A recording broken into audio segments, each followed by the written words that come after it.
Welcome to the Agile Wire, where professional Scrum trainers Jeff Boobles and Jeff Molesky discuss Agile topics. Now, here are your hosts, Jeff Boobles and Jeff Molesky.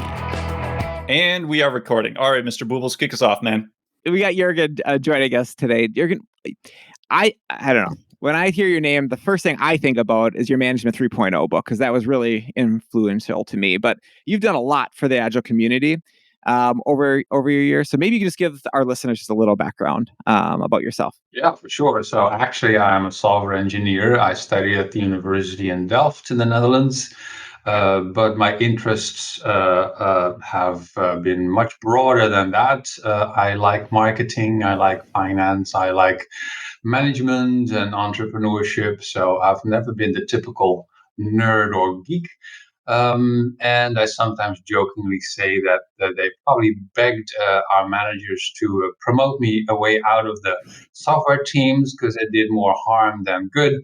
I ended up as CIO at a company in the Netherlands where I had to figure out what is my role as a manager in an agile world, because at that time, that was the early 2000s, the focus was still much on the team, which was good. But I wondered, what can I do as a manager to make things work better? And I wrote a book on that, Management 3.0, and the rest, as they say, is history. So recently, though, you've come up with, or I don't know, we wanted to say framework, but you just told us before it's not a framework. So I don't know, pretty picture, I'll say. Some patterns maybe to follow from scaling inside of an organization. And I know you have lots of experience going from startups to large enterprise organizations, and seeing patterns. So tell us more about this framework. Like, how did you come up with it? Why did you come up with it? What's different about everything else that's already out there? Yeah, so I started with the problem that I noticed among my friends, coaches, consultants in the Agile world, that the most popular framework, the Scaled Agile framework, has a Net Promoter Score of minus 56, which is rather bad, according to one particular survey. And some people have literally said to me, I only do this because it's the only thing there is that my customers will take seriously. There are other things such as the Spotify model, which was never intended to be a framework, but that seems to be the next best thing if companies don't want to go the safe road.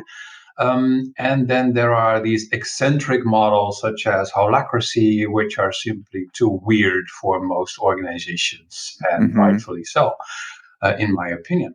And that's it. And then there are some other models that only cover IT, such as Less and Nexus and Scrum at Scale. That good suggestions, but they don't tell you anything about what to do with HR or management or finance or portfolios or whatever. All of that is left to yourself to figure out. So they are not serious candidates.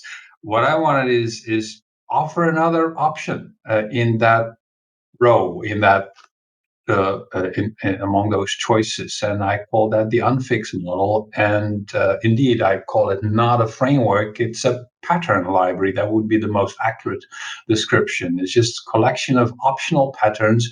Nothing is mandatory, and that distinguishes it from frameworks, because the whole point of a framework is that you have a mandatory structure, which is the framework, and then other things can be added optionally, and that's not what this is. You can start from scratch with one pattern, and then you get going. I like the metaphor of Lego. People seem to understand that. You have a Lego box full of options. You take a Lego block out, and that's your starting point, and from there you start building. That's only options that you have. There's no defined structure coming out of the box that you are stuck with. Yeah, so I was thinking about that kind of analogy. I've heard you use that before. So I've been helping my brother. He's got a small startup. It's him and his wife and one other person. So 3 people working in it, right? Like, this is way, the whole pretty picture that you have here, like, that's way too much, right? Like, they don't need all of that.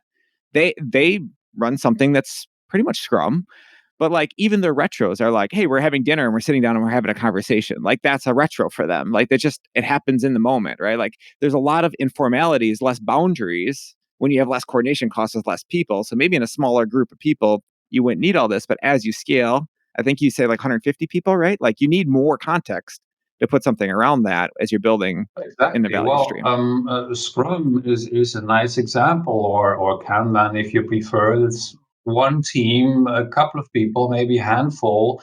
I call them the value stream crew as a pattern. That is the meta pattern for that kind of a solution. That's it. That's your starting point. If you're a startup, that's the only thing you have, and that's the first block. But then you will have question marks as soon as you grow larger and you want to split up. Then you might have 2 or 3 or 4 of them. All right, good. Now the coordination problem starts popping up because those are not 4 independent companies. They will have some shared purpose and everything. So that's where you start adding other blocks, other patterns, and you grow it from there. That's what I try to achieve with the Unfix model. It gives you the options for how to growth and what to add next, depending on the challenges that we're facing. So can we dive through a couple pieces that I just don't know? I'm just naive to the model, like the experience crew. When I look at that one, and I look at like the captains that you have inside of there. Is that just the same thing as what we call like a professional Scrum product owner? Well, yeah. Like the way we teach it is like professional Scrum product owner owns strategy through the tactics, leadership, product management. Like there's a little bit of project management maybe in there, a little bit of analysis, but like they own the whole entire delivery of value, right? That's what we're talking about. Well, let's tackle them one by one. Which one do you want to start with first? Maybe we start there. Let's start with the experience crew. Just maybe start with that one. So what is that? Exactly. So that's one of my pet topics. To be honest, I can give you a very concrete, recent example. I just came back from a coffee bar, which I usually attend in the afternoon. I go for a walk in the city, and I enjoy a coffee and a bit of reading or something. And this time, I thought I deserved a piece of cake, so I had a lemon cake, a slice of lemon cake to go with it. And I saw the cake lying there on the shelf, cut in slices, and the first most slice was the thinnest one. It was not sliced evenly. And of course, when they grabbed a slice from me, they picked the first one, which was the thinnest. And I thought, okay, I will not say anything about it. I will just enjoy this thinnest slice of the cake that they had. But I was a little bit disappointed as a customer. The cake was fine. There was absolutely nothing wrong with the cake. It was delicious cake. In fact, that made me even more disappointed because I had the smallest piece of the entire thing. And that is experience. That is not product. What you just gave is an experience to a customer, and you did not notice that there are different slices of different sizes. I would have thought, save the thinnest piece for last, so that the person who gets that one doesn't know that it was the thinnest of the batch, and they would have been perfectly happy. But now I saw that it was the thinnest. These things you need to think about because this is customer journey, this is customer experience. And what particularly when you have multiple teams, multiple Scrum teams or Kanban teams, they tend to focus on their own product. They tend to optimize their product backlog, product roadmap, with product owners, product managers, with the product vision, and whatever. And then you have multiple of these teams, possibly multiple value stream crews, as I call them. And the end result very often is sub-optimization at the product area level. But someone needs to see responsibility for tracking what is the entire customer experience here. And this is a silly example of a piece of cake. But last week, I had the example of I switched to a new smartphone. And as you know, that is a pain because you need to re authenticate with all the apps on your phone. So one of them was my banking app. And my banking app, when I tried to activate it, said, sorry, your password is expired. You need to change your password because my bank requires me to do that every 3 months for some reason, whatever. But you need to do that on the website. Okay, so I went to the website and then I entered a new password on the website, and the website said, you need to validate this with your smartphone. But my smartphone didn't work because I first need to change my password. But I can't change my password because I have to validate on the smartphone. I was stuck. I was stuck between two product areas. Now, this is a very typical result of an organization that moves toward agile teams. One of them is focusing on the app, the other is focusing on the website, and I, as a customer, fall in between with an annoying customer experience because I had to spend half an hour to get the whole thing working, removing the SIM from my phone, putting in an old phone, validating my password there, putting the SIM back. That is what an experienced crew is for. The experienced crew just sort of goes across and figures out what is the entire experience and what do we need to change in the or update on the individual backlogs so that we don't sub-optimize on those individual product areas. Yeah, I see that more as like it's a narrow product definition. So they narrow it down to that mobile phone or the website instead of like we provide, I don't know, baking services, and maybe it's even buy baking services across multiple platforms. And so it's really the product definition that the organizations are using, and they're not thinking about the customer, right? So I think that those are, I don't know, just core system and structure problems that a lot of organizations structure around that just leads to a lot of flaws, like you said. So I like that you have an experienced crew. Yeah. I guess generally what I've done at other organizations is just have a broader product definitions with multiple scrum teams underneath it. But we're thinking about that holistic experience to the customer or for a certain persona or maybe a certain geographical area. Like we're doing a US team over here and we have a European team over here doing something, and they're creating different products, different areas for the people, but they're so either way, some way or another, you have to solve this more holistic issue of the entire customer journey and not optimize on the individual products. But we have a tendency in the Agile community of focusing on product areas and calling everything product. But as I keep saying, I am interested in my experience, not so much in your product. The whole point of your product is to give me a great experience. It is a means to an end. But by calling everything product, we have a tendency of seeing the product as the end, which is this not. Yeah, that's true. Just I think that's a confusing word because people define product in so many different ways, and generally it's very narrow. Sure. Or team backlogs or something like that. And we made a good step by moving from projects to products. So don't misunderstand me there. That was a good thing that we did in the last 10, 20 years. I think we need to make the next step toward experience and understand what is the job to be done, what makes someone really happy, not giving that person the smallest slice of cake of the batch, but it is a really nice cake. That sort of made it even worse that I got the smallest piece. Silly example again, but that's the kind of thing that you need to think about, I think, when it comes to customer experience. Sorry, I was waiting to jump in just a little bit, but it's interesting how eerie some of these conversations are in relationship to a lot of the work that I'm trying to push for right now. So you had mentioned those customer journeys and really trying to think about maybe generically in the world of payments. So when you went to buy your cake, there was some way that you paid for it, likely credit card, maybe just QR code on your phone, Cash App, something like that. So taking it into my domain and trying to get people to think about like that end-to-end experience for you as a customer. So at some point, I think about it in three general steps, right? There's a setup phase. In some way, shape, or form, if you're making a digital payment, you had to set up your tool to be able to do that, right? You had to sign up somewhere. Maybe you enabled it at your bank. Maybe you downloaded the Cash App and logged in, whatever that payment structure happens to be. So there's a setup. There's an initiation phase. Then there's the actual transaction phase. I'm choosing to pay for something right now. Communications are sent back and forth. Fantastic.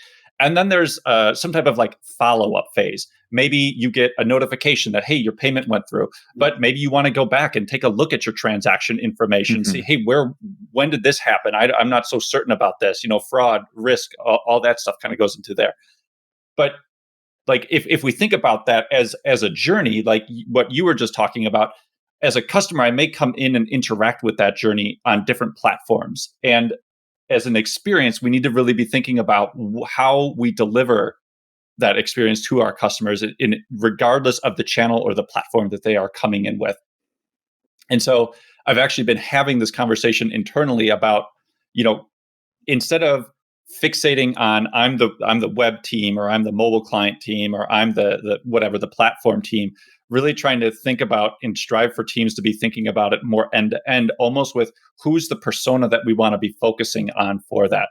So in payment space, you've typically got, like, again, we'll use your cake analogy. We've got you who's a consumer, you've got the merchant that's in between, and then you have two different banking institutions, right? You've got the merchant bank and you've got the consumer bank inside of there.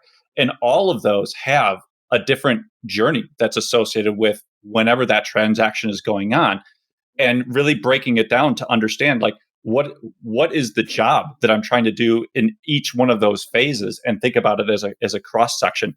I think it's a lot easier to optimize then for your customer when you're thinking about it in those types of slices versus, okay, I just focus on the onboarding piece of this, like when a consumer needs to set up their account, or when a merchant needs to set up their account at the bank, or whatever that happens to be. It really kind of pivots the area of focus to more holistically that journey.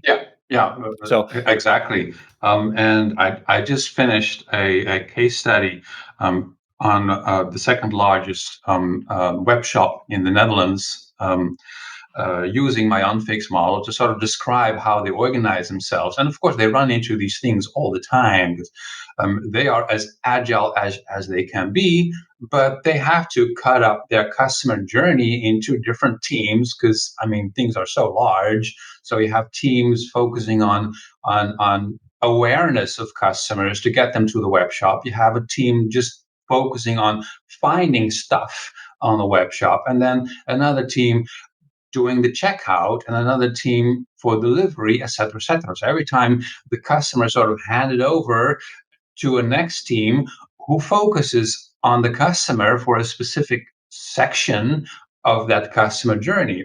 So far, so good.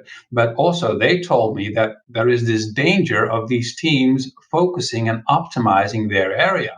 And then, specifically, if they try to measure like the beneficial effects of having done something for their area, improving a conversion ratio or whatever for that step, it could be that for the other teams, things go down. Because everything is connected with each other, of course. And then you have the additional complication that web is different from mobile. So the customer journeys are similar, but not the same. And there's overlap in things. That makes it all rather complicated. So some people need to feel the responsibility of looking at that whole picture and understanding how can we make it easier for customers. I had another interesting example this morning. One of my frequent annoyances is that when I purchase a product, I want the invoice right then at that moment, because I paid there. I made the transaction. My money is gone. You owe me an invoice at that moment. But again, this morning it happened that the vendor said, your invoice will be available later. Please come back, whatever, within 24 hours. Now you make me think. You make me set a task on my task list to get that invoice, because my accountant needs it. He's going to ask me for it. And one of the key principles in product design is don't make people think. Don't burden them with stuff that they have to keep in mind. You have my money, give me my invoice right now. But apparently you have legacy systems in the back or something like that that generate invoices once per day or whatever. Well, fix that problem. And this happens so often. The product is great. No complaints about the product, but finance screws up. in this case. And again, I feel this little bit of annoyance because they make me do work. Yeah, I don't know what it is in the Netherlands where you are, because I know they're further ahead than we are here in the States. And this is way down in the weeds, but the dirty little secret is your money hasn't moved, and that's why they can't invoice you. It only gives the illusion that your money has moved in real time. It actually doesn't settle until typically the next day, 24, 48 hours afterwards. Yeah. But to you as the customer, it looks like it's moved. Yeah, exactly. So let's talk about some of the other crews and when you would use them and maybe when you wouldn't use them. Sure. Like, let's talk about like the facilitation crew. Like, do I need that if I'm I'll just say, let's say we got 3 cross-functional teams working around a product area right now. Like, do I need a facilitation crew, or is that just like a couple people, or what is that, or when would I use that? Well, the pattern is just a simple realization that there are some dependencies that need coordination between those value streams. If there were no dependencies, they might as well be independent companies, independent products being created. And sometimes that's true, and that's fine. Mm-hmm. I mean, you might have, I don't know, a consultancy or outsourcing kind of business where you have 5 teams working for 5 different clients with 5 different backlogs. No dependencies. The only dependency you might have is in terms of traditional resources, as some call them, who is working for which client when. So you could say that the traditional project management or account management who sort of sells these brains to their clients, that they have this responsibility of coordinating who is available when. But the backlogs have no dependencies on each other whatsoever. In other cases, then you have product areas defined somehow, and very often this is rather arbitrarily. You can cut up a product in so many different ways, so there will be some dependencies, and you try to manage that somehow. That pattern, and I have that from the great book Team Topologies by Matthew Skelton and Manuel Pais. Mm-hmm. They recognize the same thing. You will need a few people, maybe just one person, but at least one who monitors and tries to reduce the dependencies, but they will never be zero, and make it as easy as possible for everyone. So that's what a facilitation crew does. You can have different flavors. They could be product managers or product owners.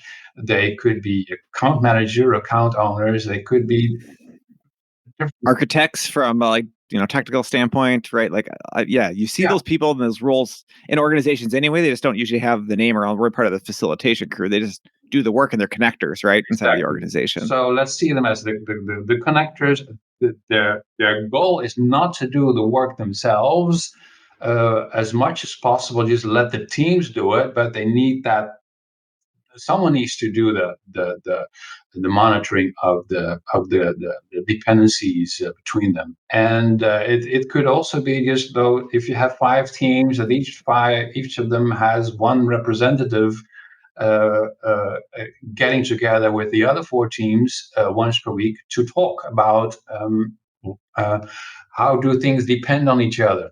Voila, you have your facilitation crew. That's the whole idea there. So that's one of the patterns, a rather common one in the Agile community, considering that we cut up these vertical silos and turn them into horizontal value streams. We cannot get fully rid of those dependencies between those product areas. Mm-hmm. Yep, makes so sense. Where would?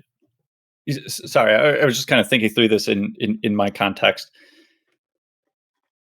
Would that also be where you'd put like your sales and marketing team, your operations team, all the other work streams that typically are like work is related but separate?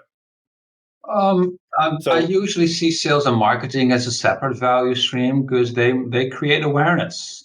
awareness of a product, and once there is awareness and a desire to buy, there could be handover to the next one, next team that is also customer oriented and that does the onboarding, for example. This is how it works often in web shops, where you have one team doing the social media marketing and whatnot. And then when they get on the website, then the next team tries to optimize the purchasing success, the conversion rate. So no different in my opinion. So I see sales and marketing usually as value stream, but they do have dependencies with the others, Right. and that could be indeed a value stream crew or an experience crew if it is fully focused on the customer journey. Gotcha. Thank you. Yeah. So I think, again, it comes back. There's context there too, right? Like if you're a very small company, you may not want to have that separate, and you might want to put that on the cross-functional team because guess what? We're just one team. So like we're 9 people, like let's just do it, Yeah. Yeah. right? Yeah. But like if you're 150 people inside of this area, like, yeah, let's have some focus, have some goals, and I'll move in a consistent direction together, right? Yeah. Instead of having departmental silos, which you're proposing is something a little different, right? And that we're moving in constant directions, but we have connectors all along the way, right? Am I understanding that correctly? Yeah. I follow all the traditional agile advice. Everyone needs to be customer focused. Everyone needs to have direct touch points with the customer. So if you grow too large as a team, you need to cut it up in such a way that every team still has contact with the customer for specific different things that the customers do. You could have one team solely focusing on the invoicing. Make sure that customers are happy with the invoices that they get. I mean, some companies are so large that you have teams only working on that part, and optimizing that. But still, they are customer focused on one specific part of that journey. Hmm. Okay. So tell me, so what's the difference between the capability crew and like the partnership crew? Yeah, so the Those. capability, again, that is one that I have borrowed from Team Topology's book, only they call it the complicated subsystem team. Now, to be honest, I find that term a little bit too complicated. It does not roll off the tongue so easily. And I find it is not just about subsystems that are complicated that some people take care of. It is a bit more generalized. It is a capability that you offer to the others. I explain it with examples such as you have 10 Scrum teams, but only 2 cybersecurity experts, or maybe only 3 machine learning experts, or maybe only 2 data analysts. These people are expensive. You cannot just get 10 of them and say, well, one on each Scrum team. It doesn't work like that. So you're glad to have 2. And then they will somehow make themselves available, hovering across the various Scrum teams or value stream teams that you have, offering their capabilities on an as needed basis. And how they do that, that's up to them. By definition, is just 1, 2, or 3 people. They should be able to do that in a very self-organized manner. But the pattern is there. It is also established, as I said, recognized by the Team Topologies book. There's no way around it. You have these super specialists, and you're glad to have a few of them. But there's not enough demand for their services to put one of them on each team. At least not permanently, right? Like there might be a time and a place where like you're working on something very specific and you need a lawyer on your team because you're writing all these like insurance policies and like that verbiage has to be correct. And, as you're going through this wizard, like you got to make sure you're doing things in the right order from a legal standpoint. And like the frequency of those dependencies is so rapid that for maybe a few sprints or a few months, you need that person, but then you don't need them long term. Like they're going to go back to serving the organization in other places. Nice example. Does that make Lawyer sense? or legal advisor. I mean, you don't want to put a legal advisor on every Scrum team. There's not enough work for them to Right. do. But sometimes they need legal advice, and they need to work with such a person during a sprint or something. So you have Mhm. maybe one or two of them, and they hover around, be available wherever their services are needed. You mentioned the partnership crew. Actually, there's more of a similarity with the facilitation crew there, Mhm. because the facilitation crew also offer their services on an as needed basis, but the intention is different. Like with facilitation, it's about coordinating, facilitating, enabling those different teams to work together with each other. With the capability crew, it's about their skill. It's one particular expensive, rare capability that is being offered. There's shades of gray between the two, of course. It's not black and white, a difference, but it's more of a different accent. And the partnership crew is one that I suggested, which is not in a team topologies book, by the way. Also not like the experience crew, which is also not. It focuses on the vendors and the suppliers and the gig workers and the business partners, all the parties that we contract with. In my opinion, they deserve a good experience as well. And this is often forgotten or overlooked or not seen as that important as the customers. I understand that to some extent, but when suppliers start refusing to supply you, you have another problem. I think it is worth considering in some organizations having a few people focusing on the customer journey from the business partner's perspective or the supplier's perspective.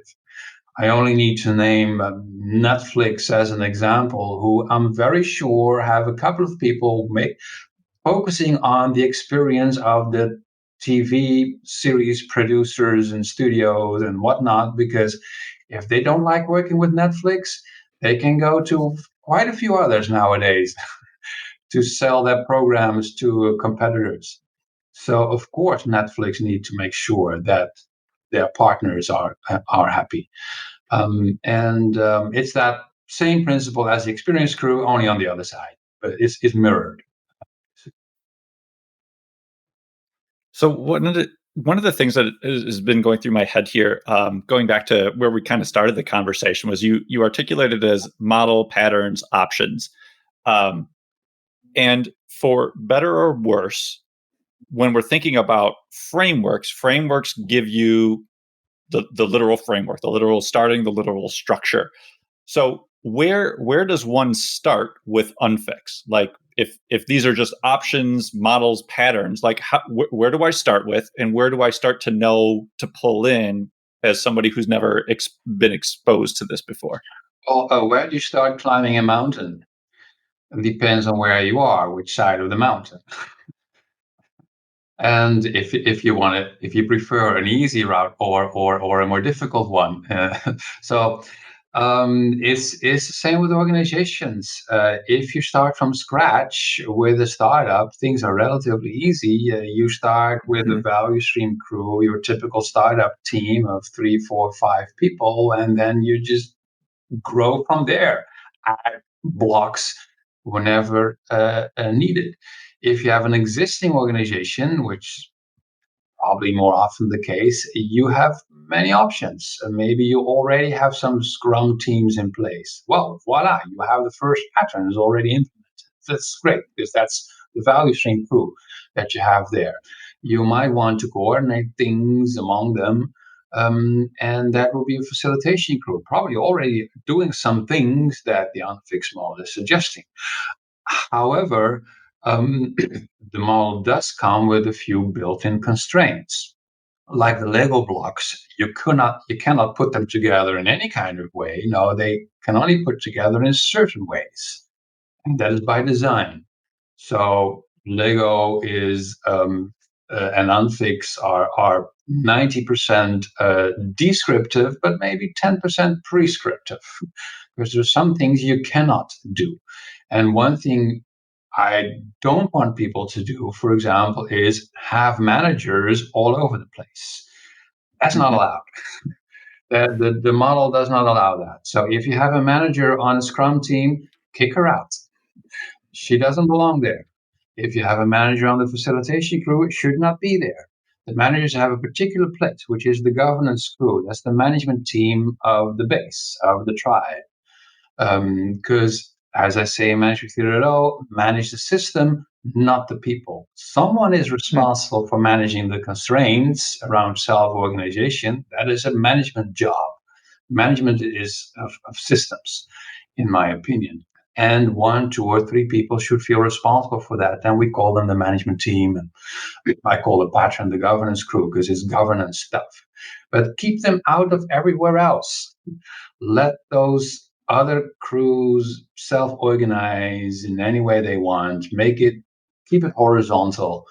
Um, and um, and that means that you might need to start there. If you have a manager, if you have a matrix structure, for example, well, that's a good point. That's a thing to start discussing, because I am negative about matrix organizations. I find them problematic.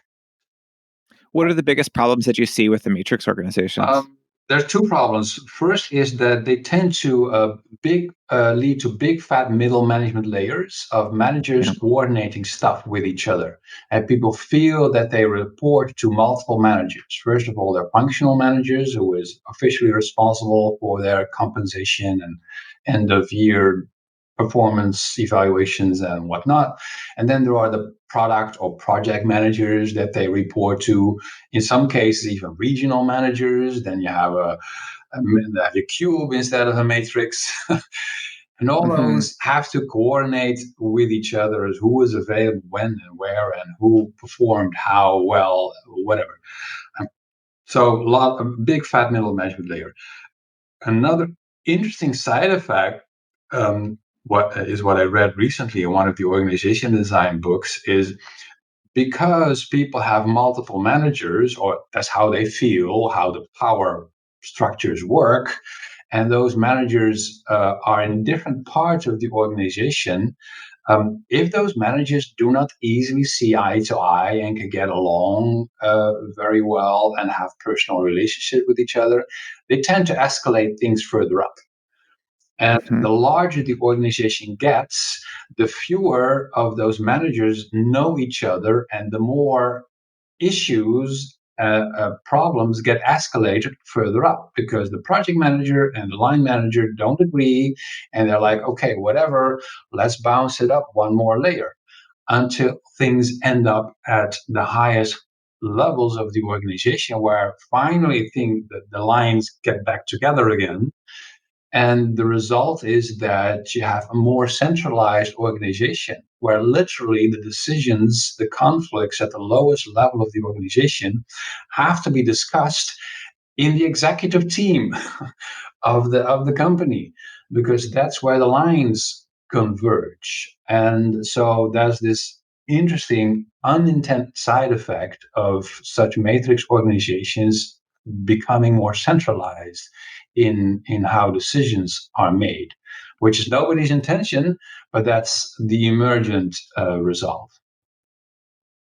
How do you decentral those decision making, you know, power or whatever with the governance crew that you kind of have modeled here? Well, Like, how does decisions get made? Is it by context? Like the one person says, "Well, I'm the domain knowledge. I have the most knowledge inside of compensation, so I'm going to like create the structure for that," or whatever the case might be. Like, well, is that how you do it, or is it a group decision making, or how does that work? Well, my suggestion is that this governance crew of a base, or some people would call it a tribe, a relatively small number of people, um, they are the direct managers of everyone in that small group. So it doesn't matter who has a conflict with whom, if there are any issues to resolve, if they send that escalation one level up, that's as much as it can travel up. Because then it gets together at the governance crew, and those people are a team. They are supposed to be able to solve problems with each other. Unlike in a matrix organization where you could have a project manager here and a line manager somewhere else who don't even know each other, and for that reason escalate things further up. My strong suggestion is they should always know each other because they work on the same team, on the governance crew. It is their job to solve these problems. Otherwise, they fail in doing their job.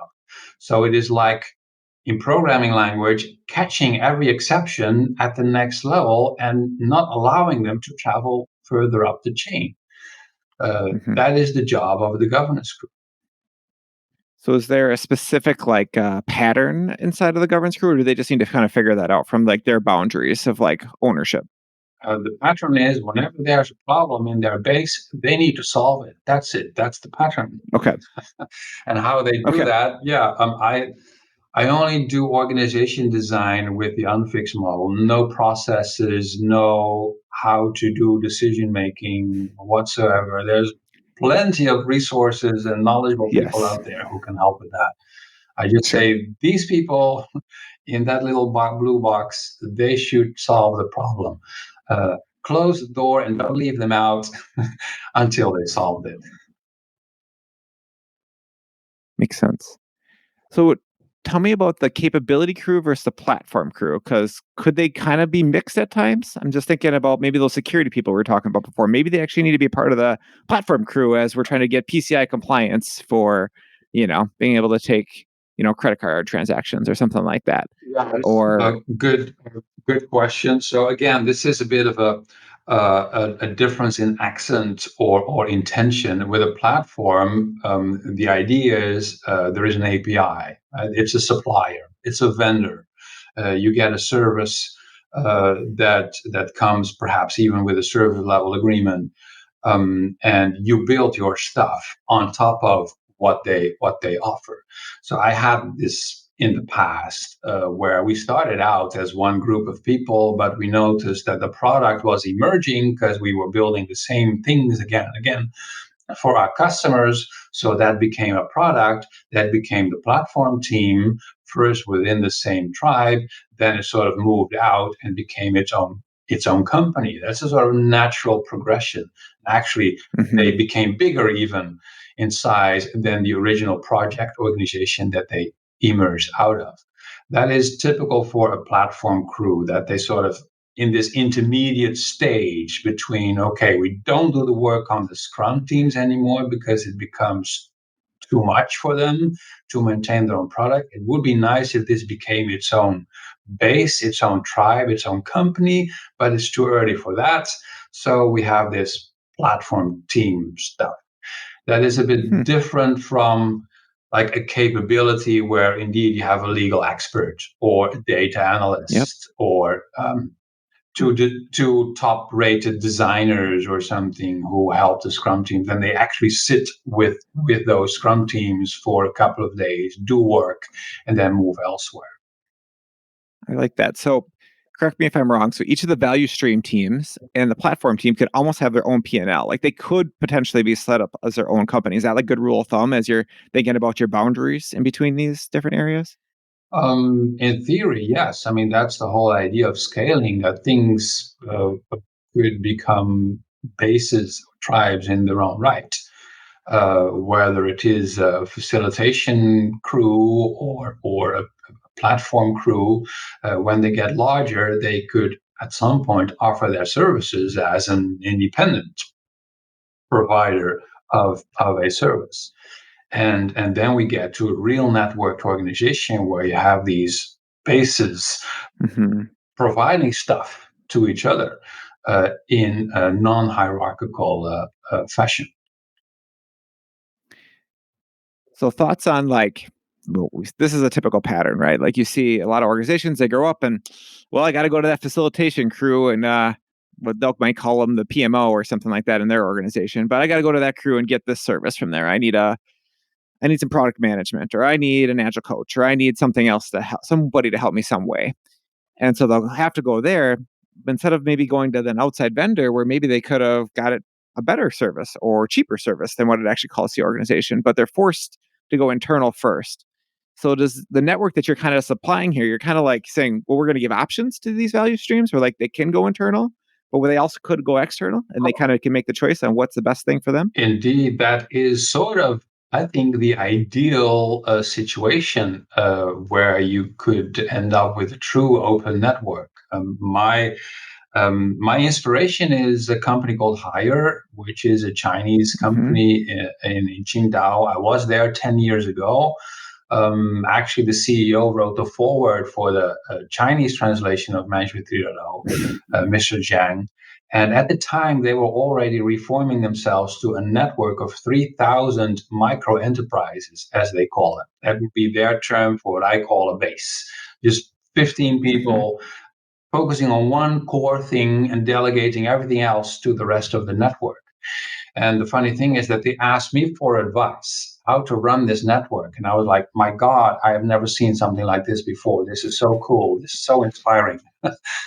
And I didn't have much in terms of suggestions for them at the time. But now, 10 years later, things are clearer for me. And indeed, they already said back then, we have multiple HR departments, multiple HR micro enterprises. So the other micro enterprises could choose which HR unit to work with, or even get their services from outside.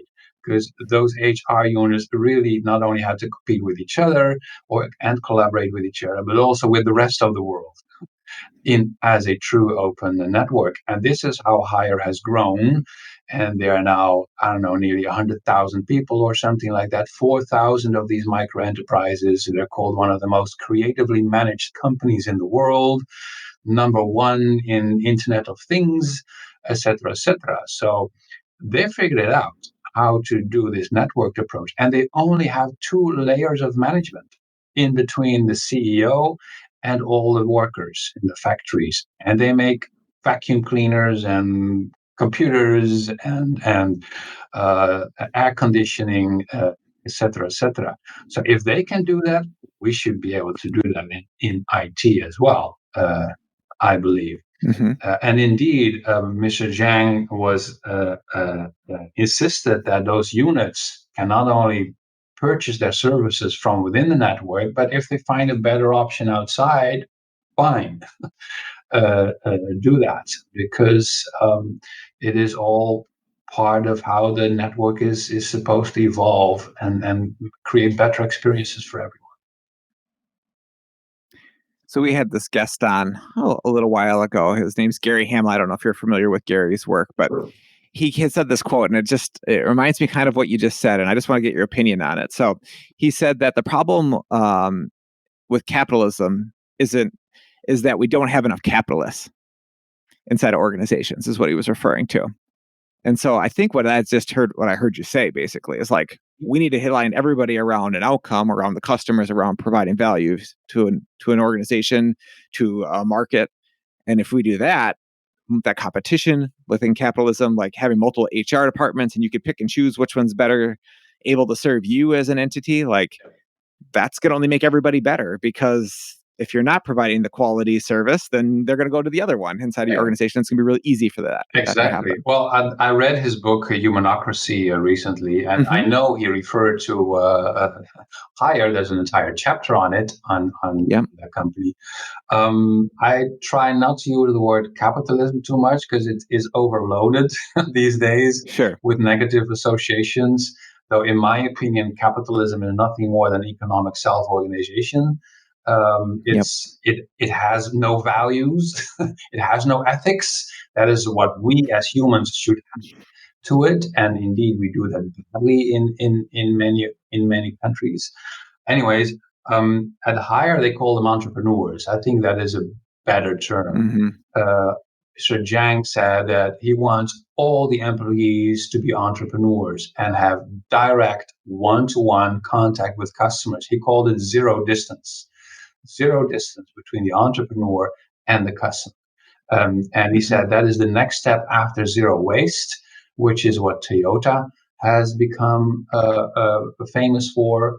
And in his vision, the next step after that is zero distance between everyone who's working in that network and the people that they work for. And that customer could be an external customer, but could also be another unit in the network.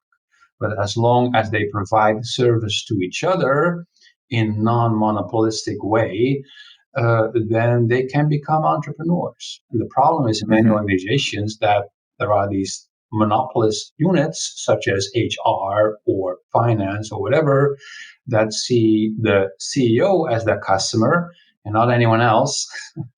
And everyone else is supposed to use their services, but they don't care about the rest of the company because they don't behave as entrepreneurs. They don't sell their services to the rest of the company. At Hire, it is very different. They have many HR departments. They have multiple marketing and sales units, everything, even finance as well. If you want your finances managed, and of course those units want to because they focus on manufacturing or whatever, they purchase finance services from elsewhere in the company. And that means that those financial people are customer oriented instead of CEO oriented.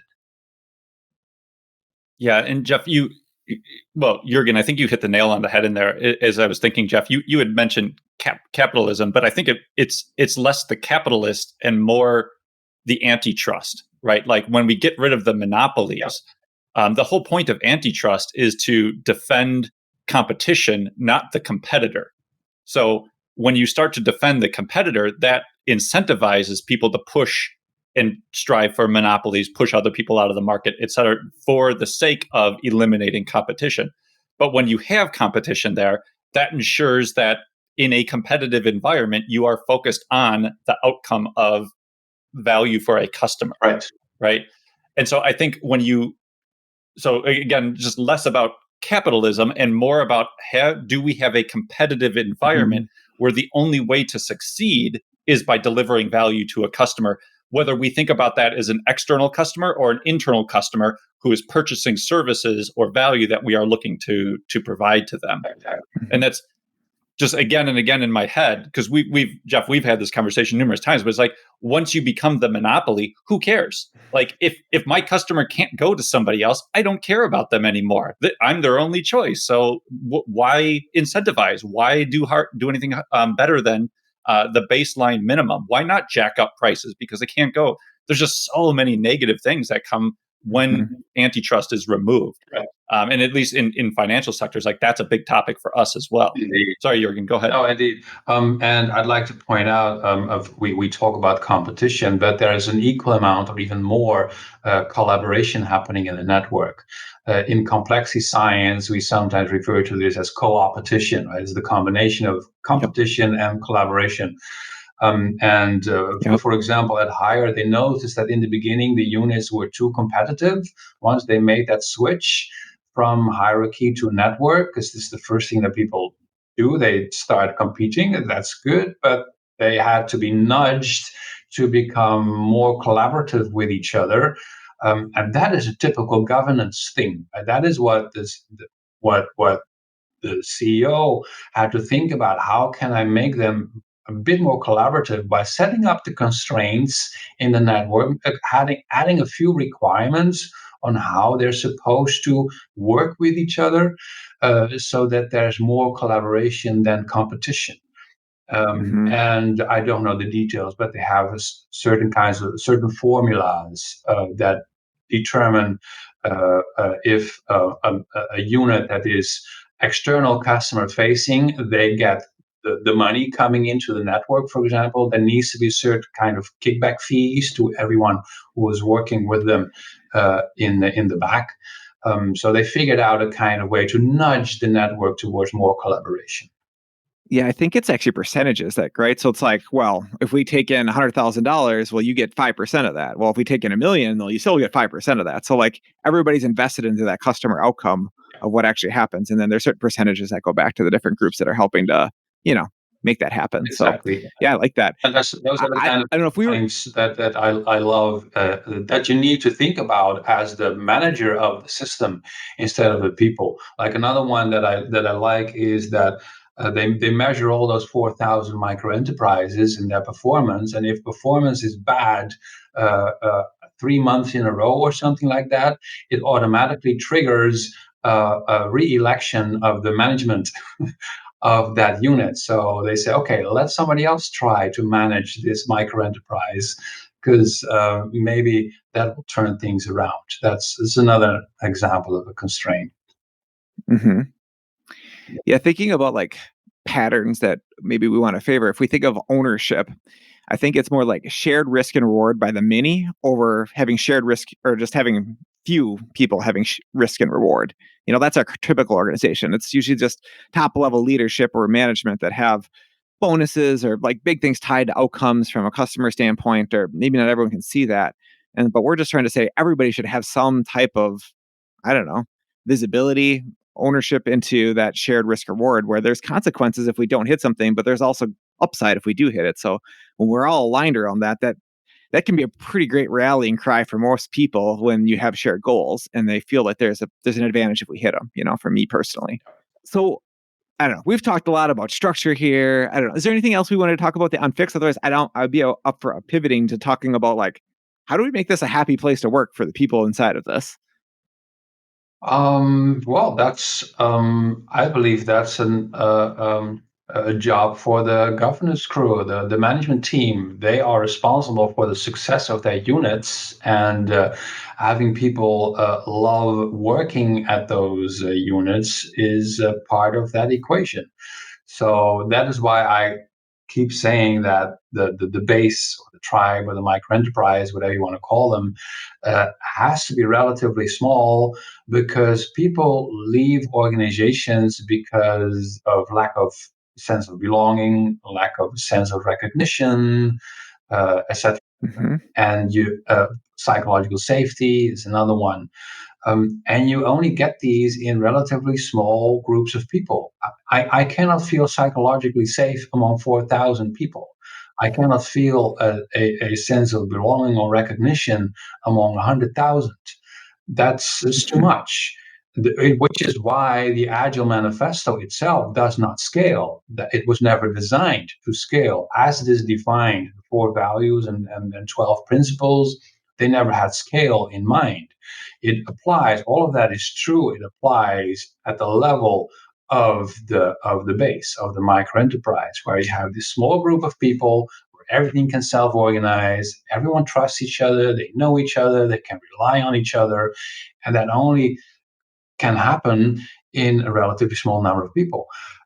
With a small number of people, of course, some organizations are 100,000. So that's what business agility is about. How do you scale this to to larger numbers of people? Then you need more of these bases. But then beyond the boundary of one of those micro enterprises, you have to do contracting, which is exactly what they do at Hire, and they have all automated this, etc.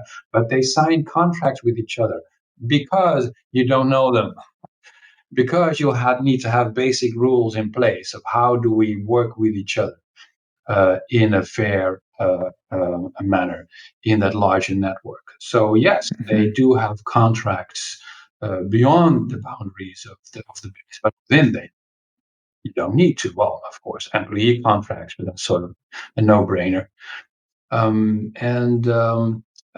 Yeah, so that's your question was how to keep everyone happy. There are two sides of it. How to keep everyone happy inside that micro enterprise, which is a different kind of question uh, compared to how do we keep everyone happy within a larger network. So I don't know. What do you when you say happiness though? Let's talk. Let's maybe break that down a little bit. What do you mean by happiness inside of the network? Like, how would you define that?